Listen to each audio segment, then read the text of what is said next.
You're born in Rome, some years before a guy named Jesus is born in Bethlehem. Congratulations! You're not just another baby swaddled in wool. You're imperial blood, which means you don't just belong to your mother or even your father. You belong to Rome. Forget wood and lullabies. Your crib is carved marble, guarded night and day by slaves who'd rather die than let a fly perch on you. Senators and generals visit to pinch your cheeks and mutter prayers. Not because they love you, but because someday you might decide if they live or die. Cute, right? Your father is the emperor, which means every morning you wake up inside a palace that's both a gilded nursery and a cage. Marble halls echo with senators' footsteps. Guards line every corridor. The Praetorian Guard, those polished thugs in armor, don't protect you from danger. They remind you of it. Every visitor, every banquet, every whispered conversation in the corners of the palace carries the same undertone. One day, this will all be his. Lucky you. You're 10 years old when you realize childhood is a luxury you'll never get. By the time most Roman kids are playing in muddy alleys, you're standing rigid beside your father at ceremonies. The Forum isn't a playground. It's your stage. While plebes chase pigs through the street, you're expected to sit still as foreign kings bow to you like you actually matter.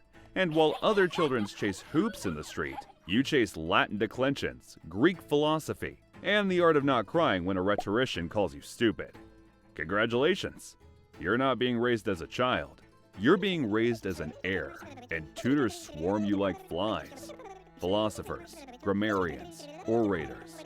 You're forced to master both Greek and Latin so perfectly that if you mispronounce one syllable, a senator will smirk and scribble it in the margins of history. You practice speeches in front of mirrors until your throat aches. You spar with wooden swords until your arms give out. You kneel through ceremonies until your knees scream. This isn't childhood. This is a rehearsal, and the audience is restless. Every time your father smiles at you in public, eyes narrow in the Senate. Every time you stand beside him during a triumphal procession, someone in the crowd mutters that Rome doesn't need another boy emperor. And in the shadows, daggers always get sharpened. Rumors thicken. Conspiracies, poisonings, plots. You pretend not to hear, but you do. Everyone does. Even your father looks over his shoulder too often these days. At night, while tutors drone on about duty and destiny, you already know the truth. Your life is a countdown. And when that dagger finally finds your father, Rome won't ask if you're ready. They'll shove the purple cloak onto your shoulders and call you emperor. Childhood ends with an assassination. And the worst part? You're starting to believe that your destiny isn't waiting for you. It's already wrapped around your throat. You're 16 when your world changes forever. It starts the way it always does. Whispers in the corridors, Praetorians shifting uneasily, senators looking a little too polite at dinner. Your father still plays the part of Rome's god on earth, but even you can see it. The paranoia, the sudden silence, the wine tasters working overtime. Then one night, it happens. Your father, the emperor, war hero, the man who smiled to you only in public, doesn't walk out of his chamber. The guards do, holding the kind of silence that says, don't ask. Poison, daggers, illness, doesn't matter.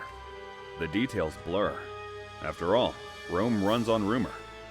The only truth is that your father is dead. And you don't even get to grieve. Before the body's cold, the Senate gathers. The Praetorian Guard marches in with a smug that says, we decide who lives. And suddenly, every eye turns to you. Congratulations! You've just been promoted to emperor. You're still a teenager. You haven't even kissed a girl, and now you're supposed to kiss the imperial seal. They drape the purple cloak around your shoulders. It feels less like silk and more like a shroud. The laurel crown digs into your scalp, heavy and cold. You stand in front of the Senate, a room full of old men who all secretly think they could do the job better than you. And you give your first speech. Your voice cracks. Half the senators smirk. The other half size you up like livestock. But none of that matters. Because Rome doesn't care about you. Rome only cares that the throne isn't empty. So you smile, pretend you're not shaking, and accept the cheers of a crowd already wondering how long before someone murders you too. But you ignore the negatives. After all, you're officially the ruler of Rome, the most powerful man alive. At least that's what the marble statues and coin engravings say. Reality?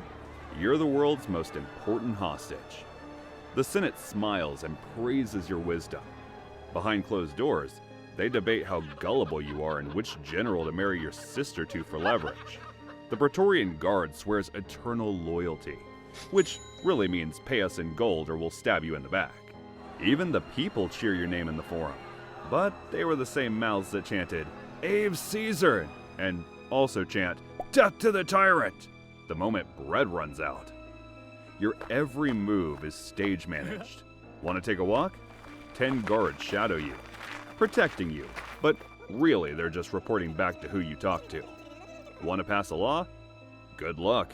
The Senate will filibuster you into madness until you grease the right palms. Want to trust someone? Terrible idea. Half your friends are spies, the other half are future conspirators. And the paranoia. Oh, it's endless. Every banquet, every goblet of wine, every slice of figs could be poisoned. Your taster drinks first. You watch his eyes. You start watching everyone's eyes. And if this keeps up, you'll soon be flinching at shadows.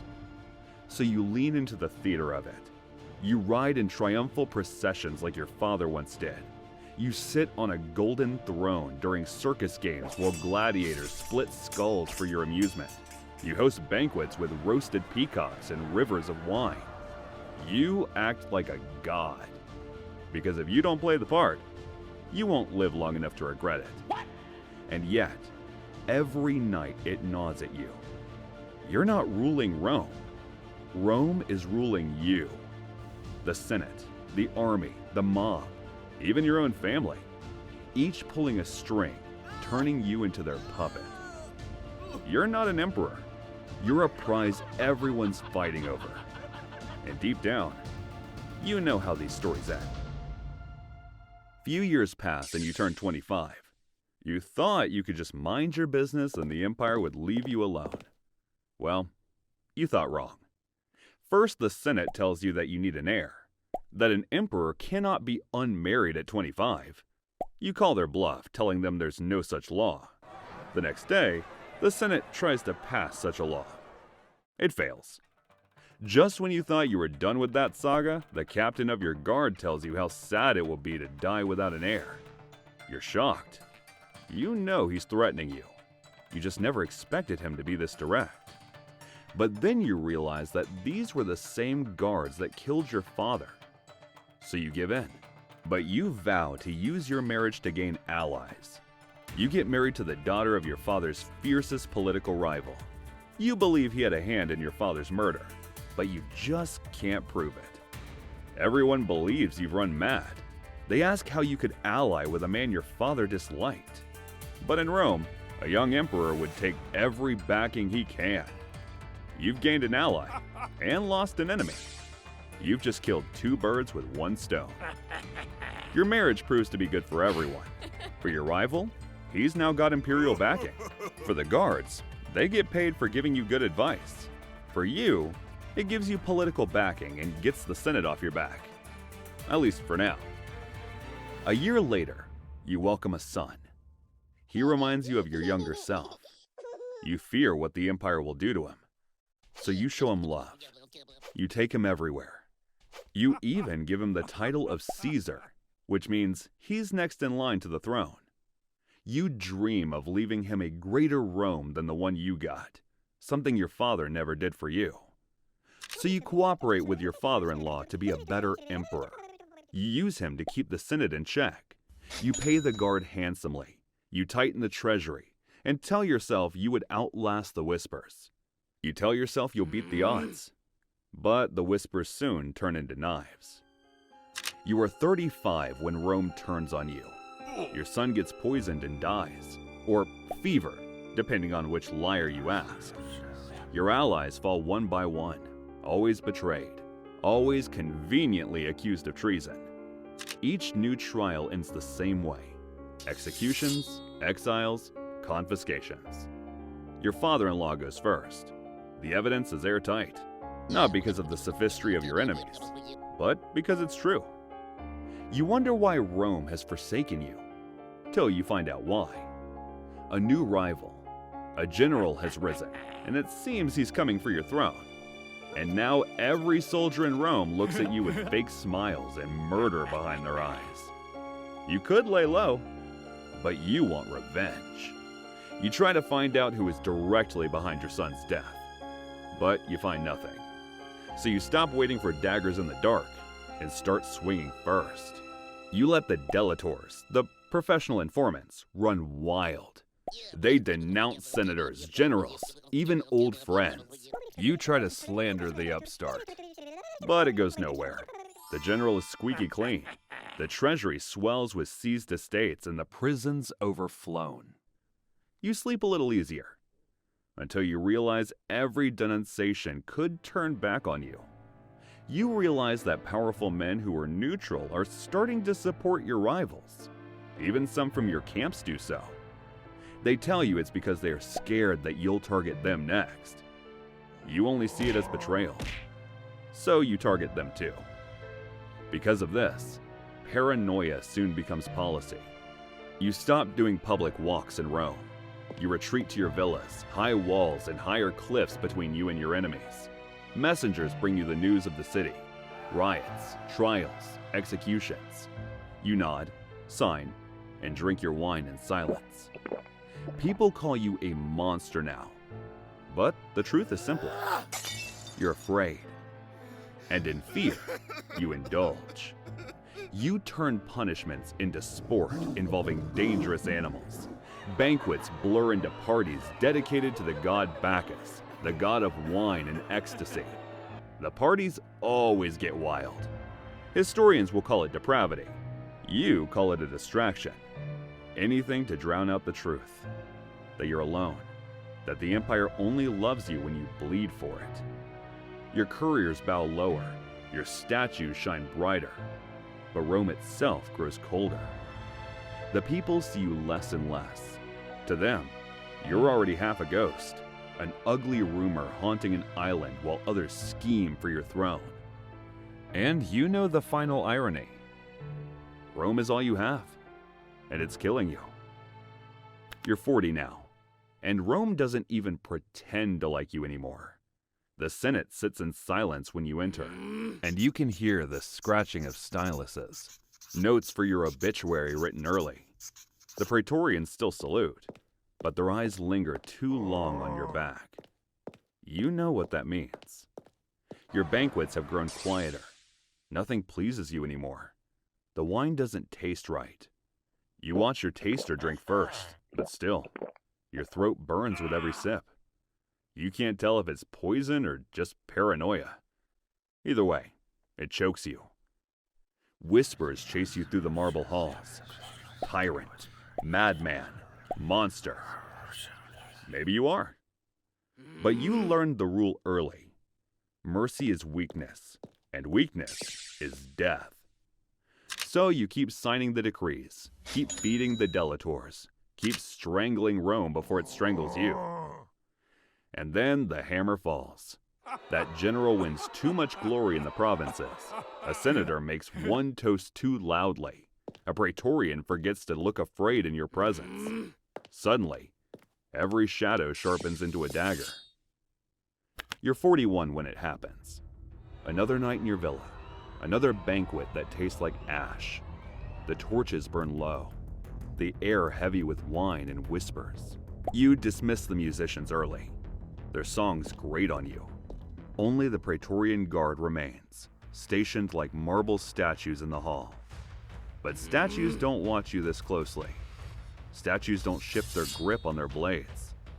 Statues don't smile. The first hand clamps your shoulder. Too firm to be respectful. Too cold to be loyal. You open your mouth to speak, but the second hand is already at your throat. They throw you to the ground.